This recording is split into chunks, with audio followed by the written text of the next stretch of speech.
In 3, in 2, in 1. Let's go! Hai, Assalamualaikum semua. Selamat datang ke Novex FM Menari Ramadanmu. Layan je. Mantap! Sesi Tadabbur Ayat Al-Quran. Assalamualaikum warahmatullahi wabarakatuh, dan selamat datang ke slot pertama kita pada hari ini, iaitu Tadabbur Ayat Al-Quran. Jadi ayat kita ialah surah An-Nisa ayat ke-148. Jadi jom kita mendengar. A'udzubillahi minasyaitanirrajim. لا يحب الله الجهر بالسوء من القول إلا من ظلم وكان الله سميعا عليما. Sadaqallahul Azim. Jadi maksud ayat ini ialah Allah tidak suka kepada perkataan-perkataan buruk yang dikatakan dengan berterus terang untuk mendedahkan kejahatan orang, kecuali oleh orang yang dianiayakan. Dan ingatlah, Allah sentiasa mendengar lagi Maha mengetahui. Jadi berdasarkan ayat ini, kita boleh ambil pengajaran bahawa kita tidak boleh berkata kesat ataupun kata perkataan-perkataan buruk. Termasuklah mencarut, kan, cakap semua nama haiwan kat dalam zoo tu kan, boba semua tu. Jadi semua tu adalah dilarang. Allah sendiri telah berfirman dalam ayat Al-Quran bahawa semua ni dah terlarang. Jadi kita janganlah buat, walaupun dah memang tersekat dalam vocabulary kamu kan. Janganlah kita, tahanlah diri daripada mengeluarkan dia. Kalau kita rasa macam nak keluarkan sangat, cuba beristighfar, astaghfirullahalazim, bersabar. Janganlah keluarkan perkataan-perkataan ini. Lagi-lagi pada bulan Ramadan ni. Bulan ni kita perlu bersabar kan. So ingatkan diri, ini shaim, saya tengah berpuasa, jadi kena bersabar, janganlah keluarkan. Walaupun kita rasa susah, insya-Allah kalau kita betul-betul berniat ikhlas, kita nak menjaga, kita nak betul-betul bersabar, insya-Allah kita dapat buat benda tu. Tapi ayat ini bukan sahaja berkata tentang mencarut sahaja, tapi mengumpat juga termasuk dalam ni. Kalau kita mengumpat pas kita nak cakap buruk tentang orang kan, janganlah, jangan cakap buruk tentang orang. Jangan ngumpat, jangan sebarkan aib orang, walaupun benda tu teruk ataupun baik. Janji benda tu pasal orang lain, jangan pergi sebarkan, sebab kita tak tahu kalau benda tu memalukan seseorang itu atau tidak kan. Jadi kecuali jika kamu dianiaya, iaitu pada waktu dalam mahkamah lah. Macam kalau kamu hampir dibunuh, janganlah diam diri saja kan, kata jangan keluar perkataan buruk-buruk lah. Tak. Jadi tapi itu lain lah. Dalam kes dalam asrama ni, dia lebih banyak pasal mengumpat. Kerana kita tahu kan, kalau dalam asrama ni selalu je kalau satu benda dah tersebar kat, walaupun kat kelompok kecil je, satu asrama tu boleh tahu dalam sekelip mata, macam tu je. Kalau Aspura boleh tahu, tu Aspuri boleh tahu, itu satu blok akademik boleh tahu, itu sampai makcik pakcik kau pun tahu. Janganlah sampai macam tu, kerana benda tu itu boleh memecah belahkan ummah. Jadi itu sahaja daripada saya. Terima kasih. Assalamualaikum warahmatullahi wabarakatuh.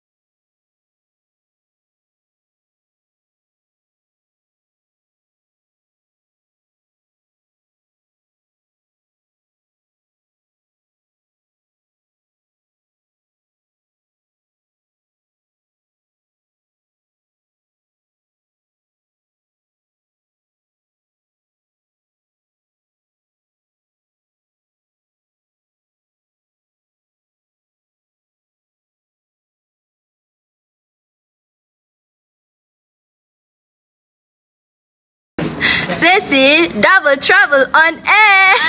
Hai, Assalamualaikum. Kembali lagi kita di sesi Double Trouble on Air. Jadi, pada hari ini kami akan interview seorang guru iaitu Sam Hairin Sam. Jadi, Assalamualaikum. Annyeonghaseyo. Sam. Annyeonghaseyo Roboy. Okay. Jadi hari ni kita nak bertanyakan beberapa soalan kepada Sam kita. Which is soalan yang pertama, apa pengalaman Sam sepanjang berpuasa dekat negara asing? Okay, bismillahirrahmanirrahim. Alhamdulillah, Sam dah ada pengalaman berpuasa dekat Korea selama 5 tahun. 2015 sampai 2020. Jadi apa yang lainnya berpuasa di Korea ni, masa tu lebih kurang bulan 5 lah kita puasa. Dan masa bulan 5 tu Korea musim panas. So musim panas sangat panjang dekat Korea. So kita kena puasa lama lah. So kita sahur subuh pukul 4 pagi dah masuk. So kita memang sahur pukul 3 pagi. So kita berbuka puasa pun lambat juga. Cuba tengok pukul berapa? 9. Taklah, kurang sikit lah. Pukul 8. Lambat sikit daripada Malaysia lah. Pukul 8 malam baru berbuka. Dan lagi satu, dekat Korea ni musim panas dia sangat kering tau. Jadinya memang dia haus dia memang lain sikit lah.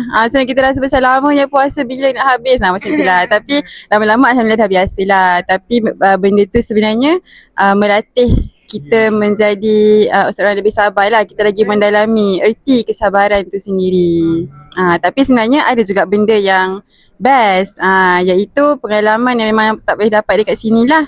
Sebab bila kita Ramadan dekat sana kan tak ada mak ayah. Lepas tu kita memang sesama kawan-kawan je. So dekat situ lah kita belajar first time buat roti john, first time buat murtabak, macam tu lah. So kita nak makan makanan dekat bazar tak ada kan.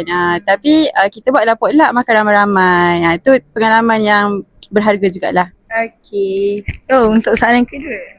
Okay. Soalan kedua pula, macam mana pula pengalaman saya meraya dekat sana selama 5 tahun? Betul.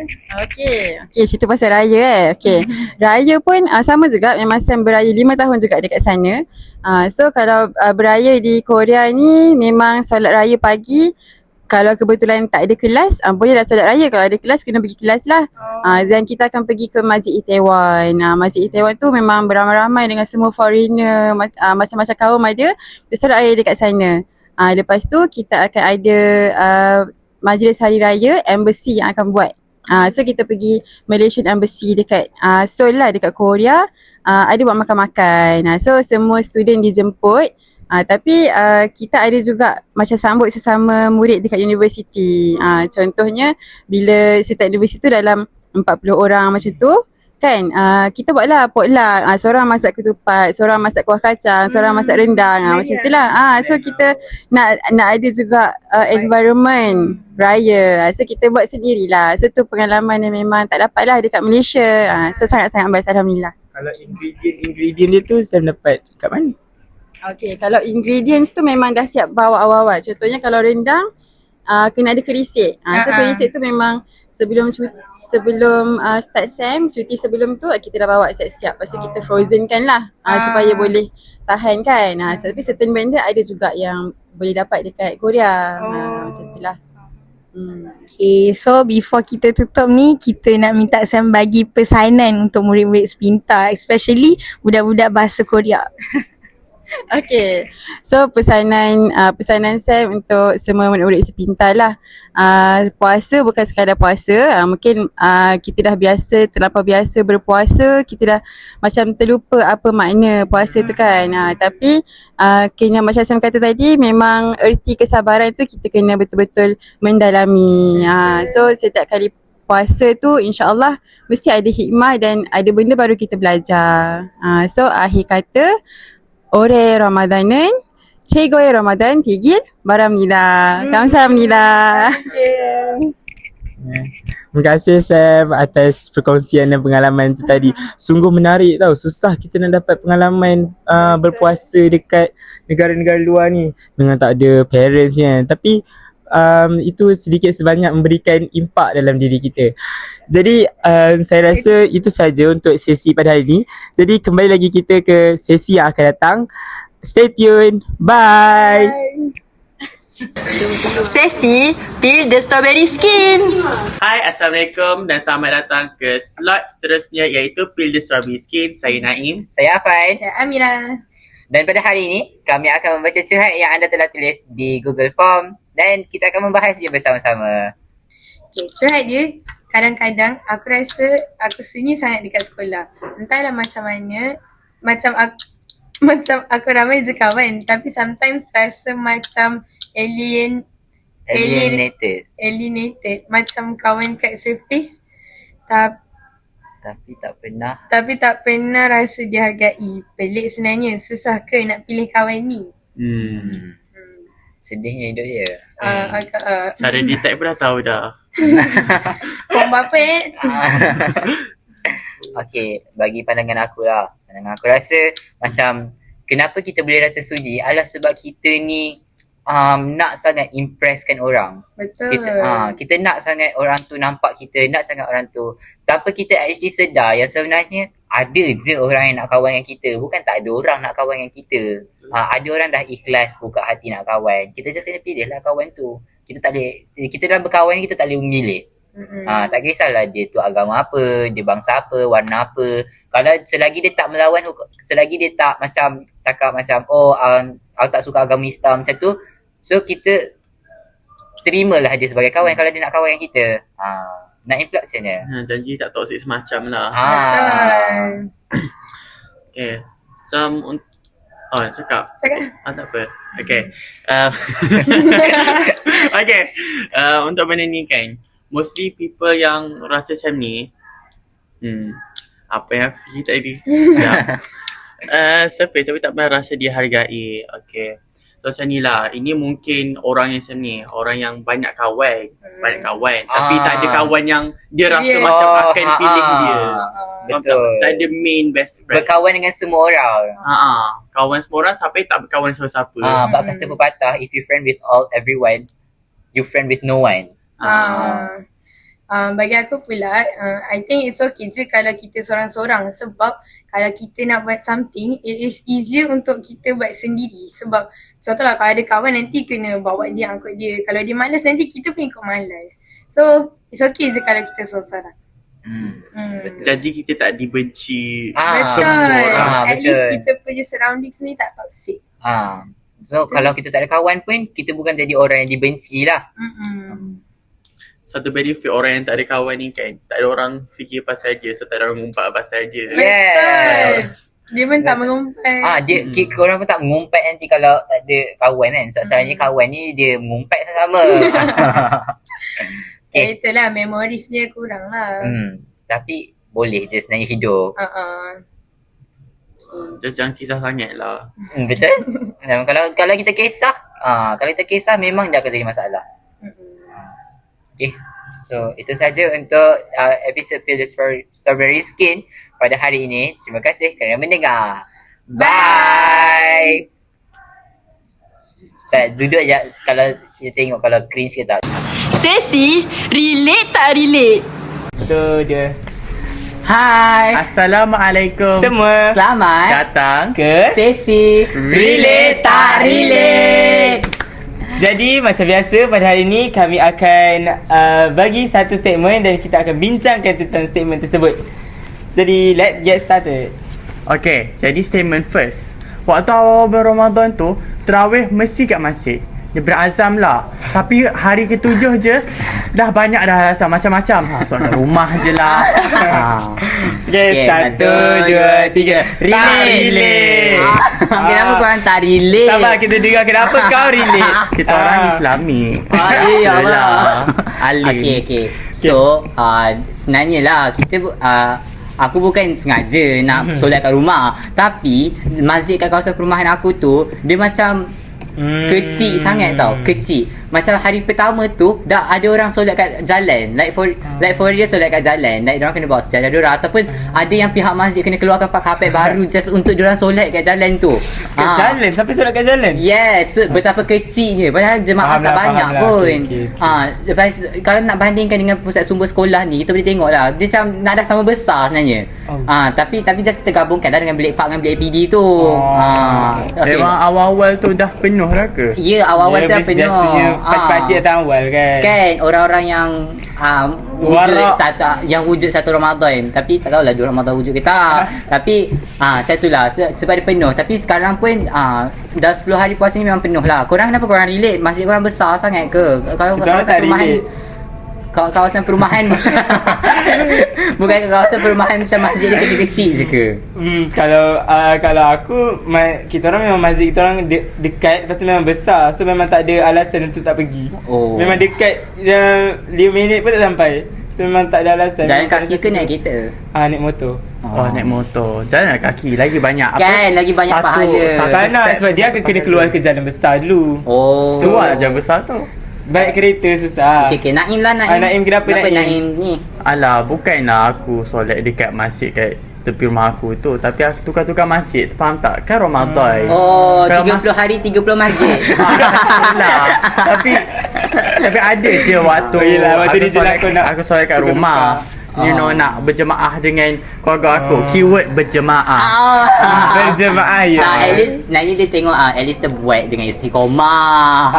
Kalau istiqomah dengan berjemaah lagi bagus. Tapi tak semua orang lah mampu buat macam tu kan. Tak apalah, tak mampu tu mungkin jadi masalah lain. I feel attack. Like for real I feel attack. Sila istiqomah solat tarawih ya korang. Lagi-lagi kalau berjemaah. tak ada masjid pun berjemaah ya. Ajaklah adik ke. Dah lama duduk dekat dah lama duduk dekat asrama ni, balik rumah tiba-tiba esok seorang. Tak boleh macam tu. Okay. Jadi kita pergi ke statement kedua.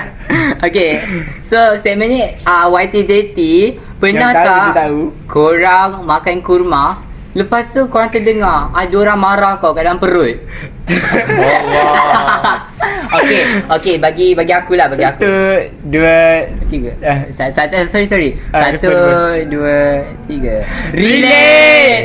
Ni confirm relate. Semua orang rasa. Untuk beritahu.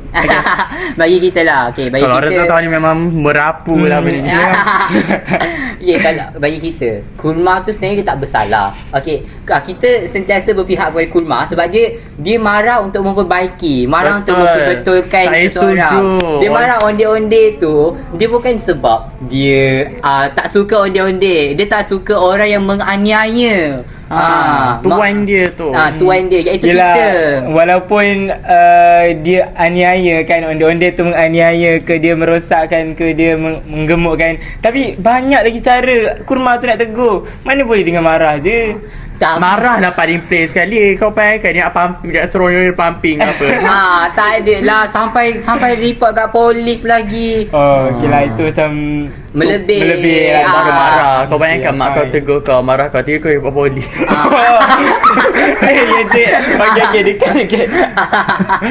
Astagfirullahalazim. Okay, kita kena. Okay, Faham. So jadi kat orang-orang kat luar sana tu, makanlah kurma. Janganlah banyak sangat makan onde-onde. Makan kurma je, jangan tak makan. Sian dia nanti. Tapi Ramadan ni kena juga bersabar kan. Jangan marah-marah sangat. Betul juga kan. Ada juga benda yang kurma buat tak betul. Tapi onde-onde tu buat lagi teruk lah. Kurma tu mengajar kita erti mana kurma mengajar kita erti khasiat yang baik. Okay. So anda semua yang dengar boleh bagi tahu anda tim mana? Tim kurma ke tim onde-onde? Onde-onde sebenarnya. Tapi tak apalah, ada 2 lawan 1, tak ada apa-apa. Okay. So terima kasih kerana mendengar RXR.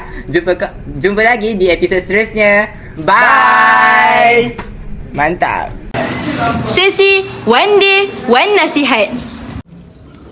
Hai, Assalamualaikum. Selamat kembali ke sesi One Day One Nasihat.